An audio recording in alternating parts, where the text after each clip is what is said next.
সেই দিন কলিজায় পানি থাকবে তো সবাই ফুল ভিডিওটা শুইন। হযরত ফাতিমা রাদিয়াল্লাহু আনহু এর মৃত্যুর পর ওনার লাশের খাটিয়া বহন করার মানুষ মাত্র 3 জন, হযরত রাদিয়াল্লাহু আনহু এবং শিশু হাসান ও হুসাইন রাদিয়াল্লাহু আনহু।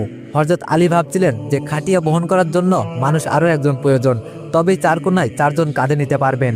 এমন সময় হযরত আবু যর গিফারি রাদিয়াল্লাহু আনহু এলেন এবং খাটিয়ায় এক কোনা বহন করলেন। হযরত আলী প্রশ্ন করলেন, আমি তো কাউকে জানাইনি, আপনি জানলেন কিভাবে?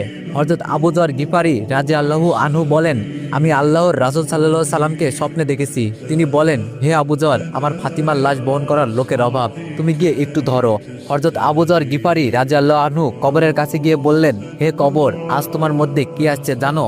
দো জাহানের বাদশাহের মেয়ে, খবরদার কবর, বেয়াদবি করো না। কবর থেকে কোনো আওয়াজ নেই। আবারও বললেন, হে কবর, তোমার মধ্যে আজকে কারে রাখছি জানোনি? হযরত আলীর স্ত্রী হাসান ও হুসাইনের মা, খবরদার কবর, বেয়াদবি করো না। এবারও কবর নিশ্চুপ। এবার আবু যর জোরে আওয়াজ দিয়ে বললেন, হে কবর, তোমার ভিতরে কারে রাখতেছি জানোনি? জান্নাতের সর্দারনি, খবরদার কবর, বেয়াদবি করো না। আল্লাহ কবরের জবান খুলে দিলেন। কবর বলল, আমি দো জাহানের বাচ্চার মেয়েকে চিনি না, হযরত আলীর স্ত্রীকে চিনি না, হাসান ও হুসাইনের মাকে চিনি না, জান্নাতের সর্দারনিকে চিনি না। আমি শুধু চিনি ঈমান আর আমল। আমল যদি ভালো হয় তাহলে আমি কবর তাকে জান্নাতের বিছানা বিছিয়ে দিব, আর যদি খারাপ হয় তাহলে আমি কবর দুই দিক থেকে এমন জোরে চাপ দিব হাড় মাংস মিশে একত্রিত হয়ে যাবে।